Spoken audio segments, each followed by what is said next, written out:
Vote માંગવા પ્રવેશ કરવો નહીં તેવું ઋષિ વાટિકા સોસાયટીમાં બોર્ડ લગાવવામાં આવ્યા છે। સ્થાનિકોનું કહેવું છે કે અહીંયા ગંદકી અને દારૂડિયાનો ત્રાસ વધી ગયો છે, જેથી કોઈ પણ પાર્ટી વોટ માંગવા આવશે તેને પહેલા આનું નિરાકરણ કરવું પડશે, ત્યારબાદ જ વોટ માંગવા આવવું। નૈનાબેન ઘનશ્યામભાઈ ત્રિવેદી ઋષિ વાટિકા 1 માં રહી છીએ અમે। વિરોધ શું આ બધા દારૂડિયા પાછળ તમે જોવો, ભૂંડા બોલે, ગારું બોલે, એટલી ગારું બોલે છે તમે। નૈનાબેન ઘનશ્યામભાઈ ત્રિવેદી ઋષિ વાટિકા 1 માં રહી છીએ। અમારી ઘરે આવે તો બાયણું ખોલી દે તો તમારા કાનમાં કીડા પડી જાય એવી ગારું બોલે છે। અમારે કેમ કોઈને મકાન બતાવાતું નથી, અમારે જોવે અમે મકાન લીધું એમ, એટલી તો ભૂંડા બોલે છે બધાય।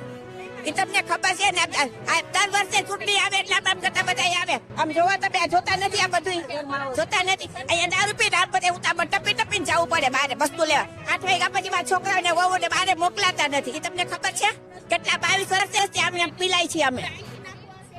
એ તો તમે જરાક જોવા, કાંઈક તો કરો, કાંઈક તો કરો। અરે 22 વર્ષથી કાંઈ નહીં કર્યું હોય, 22 વર્ષથી કાંઈ નહીં કર્યું હોય, 22 વર્ષથી કાંઈ નહીં કર્યું હોય અમે, હે 22 વર્ષથી આની વસ્તુ છે અમારે। માંગ અમારે આ બધી ઉપડી જાય અને દારૂડિયા પણ બંધ કરે। પોલીસની ગાડી આવે, પોલીસની ગાડી અહીંયા ઉભી રહે, પીપીને આવે તો અહીંયા ઉભી રાખે, કેમ પીતો? પણ ભાઈ પાછળ જાવ ને, દારૂ ઉકાળે છે અહીંયા જાવ ને, અહીંયા દારૂડિયાને પકડો છો શું કામ પીપીને આવે છે એનું? મારું નામ છે વિરેન્દ્રભાઈ। આ સોસાયટીની અંદર આજે 20 વર્ષથી અમે રહીએ છીએ। આ સોસાયટીની અંદર પાછળ દારૂની 3 દુકાનો ખોલી ગયેલ છે, જે સૌરાષ્ટ્ર યુનિવર્સિટી પોલીસની મહેરબાનીથી 3 દુકાનો ખોલી ગયેલ છે। સવારના 6 વાગ્યાથી માંડી અને રાત્રિના 10 વાગ્યા સુધી આ દારૂના ધંધા ચાલુ રહે છે। અહીંયા શેરીમાં દારૂ પીને પડ્યા રહીએ છે।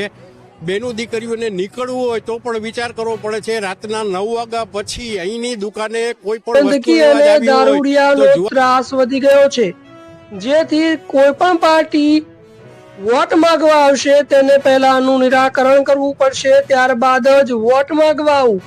આ કોઈ એક પાર્ટી સાથે વિરોધ નથી। વોર્ડ નંબર 1 માં આ પોસ્ટર લગાવવામાં આવ્યા છે। સવારે આ ઉપરાંત સ્થાનિકોનું એવું પણ કહેવું છે કે અહીંયા રાત્રે મોડી રાત્રિ સુધી પણ દારૂડિયા ફરતા રહે છે, જેથી અમારી બહેન દીકરીઓને કઈ લેવા જવું હોય બહાર તો પણ તેમની સુરક્ષાને લઈને અમને ચિંતા થતી હોય છે।